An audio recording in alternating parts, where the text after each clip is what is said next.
এই মন্ত্রটা পড়তে পড়তে যাবি। আম গাছে ভূত, ভূতের নানি টুট টুট। আম গাছে ভূত, ভূতের নানি টুট টুট।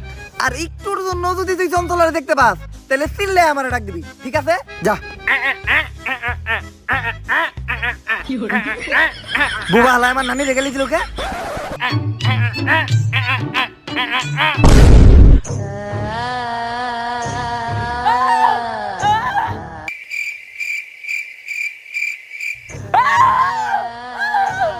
বুবারে কইছিলাম চঞ্চলারে দেখতে পাইলে আমারে ডাক দিবি, ও এখনো ডাকে না কে?